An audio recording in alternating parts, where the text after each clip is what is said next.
Hello, everyone. I'm Brandy Fidler, Managing Editor, Digital Content with Informa Connect Life Sciences. And with me is Zach Weingarden, Director, Product Solutions at TrialAssure. Welcome, Zach, and thank you for joining me. Hi, thank you for having me. My first question for you, Zach, is why is anonymizing data and documents the preferred method for global health authorities over tried and true methods like redaction? Yeah, so anonymization really allows you to transform your text in a way that preserves more of the information rather than just blocking it out. So, for example, if you're discussing a specific person, you can change their exact age to a range, or maybe substitute a more general term in a patient's medical history. And so that allows whoever's receiving the document eventually to understand more of the information that might be important within the context. And so we call that preserving information utility. Technological advancements have allowed us to apply anonymization more effectively across very large documents. And that's kind of unlocked some new capabilities and techniques that can be done, like the medical history terms that I mentioned. Redaction does still have a place, of course. So when information has little to no utility, or it's highly identifying, like just someone's name or email, it can still be, should still be redacted. So it's important to have a tool that can you can apply both techniques. And I'm sure you get a lot of questions on protecting personal data and commercially confidential information in the EMA CTIS. What do you often hear and recommend to sponsors? Yeah, so the new regulation in Europe, it requires a lot of drug approval documents that previously weren't being released to the public now to be released. So this means that there's a need to properly anonymize information to protect the privacy of the patients and participants that were in the clinical trials. So we recommend for personally identifying information, such as an individual's demographics, conduct a quantitative risk assessment across your entire demographic body of your trial against the chances of someone re-identifying someone. So this ensures that patients' privacy is adequately protected as sort of a baseline. But then in addition to that, have an expert look at your documents holistically to confirm and check for any types of ancillary risks that might be present that standard assessment might not catch. So there might be things that are unique to your document or your data or the way that maybe certain general tables are presented and things like that might lead to some risk there. So you have to have a kind of a human look at it who's knowledgeable about this potential.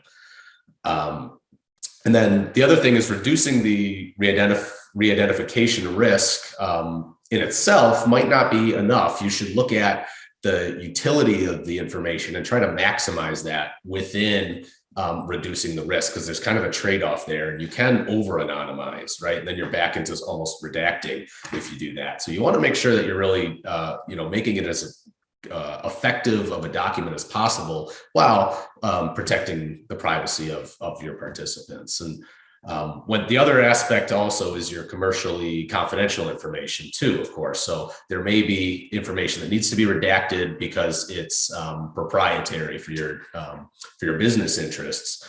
And when you have things like this, just make sure everyone in the whole process is on board, understands exactly what topics are considered confidential. Make sure that they're not already in the public domain somehow.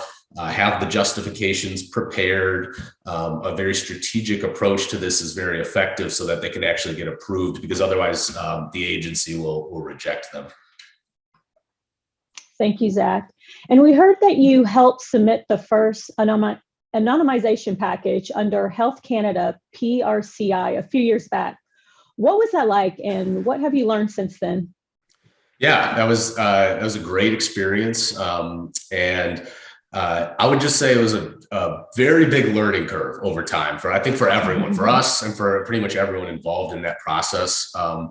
Across the board, I think best practices have really grown and been established over time, especially leading to anonymization.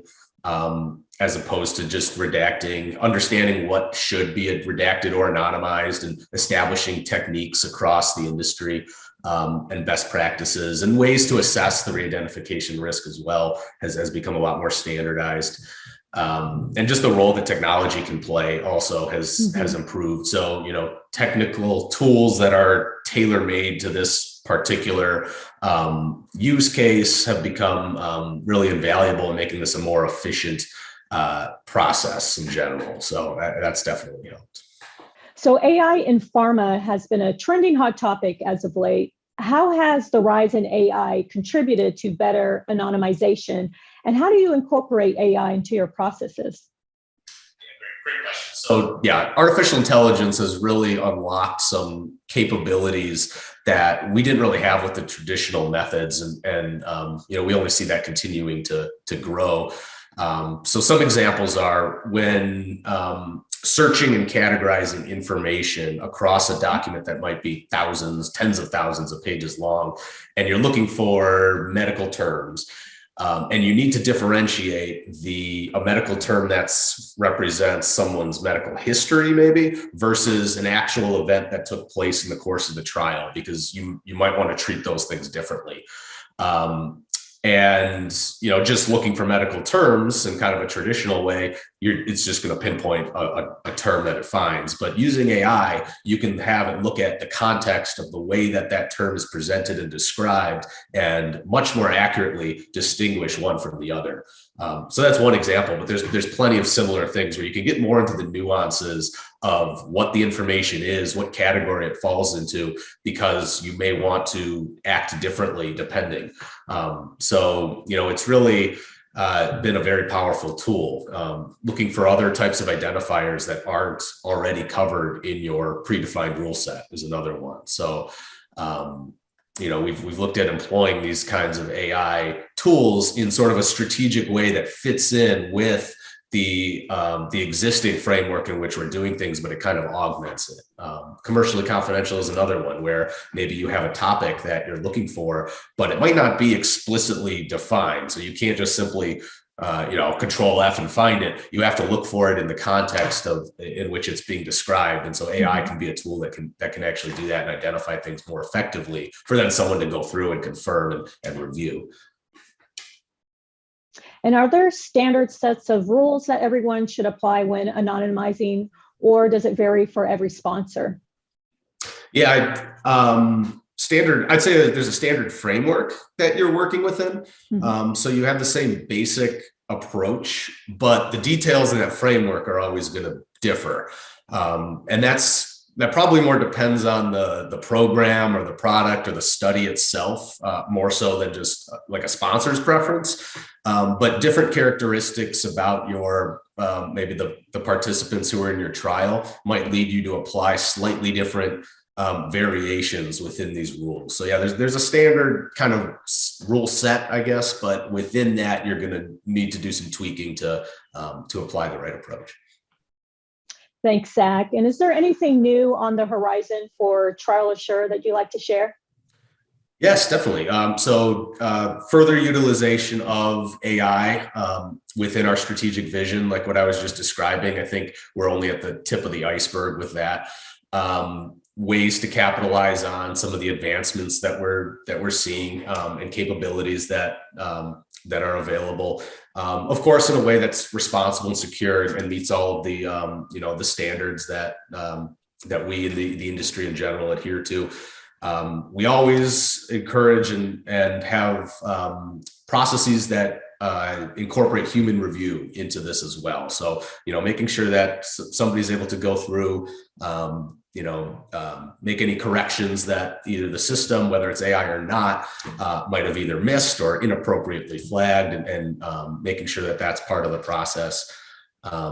And then, finally expanding into other areas as well, both within other types of clinical documents and applications within the health sciences industry, but even outside of health science with other industry applications such as freedom of information requests and things like that. We're launched a new product called Trusano that supports other industries outside of clinical, but within a lot of the same concepts and technologies that we've developed. Great. Well, thank you, Zach. It was a pleasure speaking with you. Thank you. Pleasure was all mine. TrialAssure will be on site at the upcoming Clinical Data Disclosure, Transparency, and Plain Language Summaries event in March in Philadelphia. Please stop by their booth and check them out.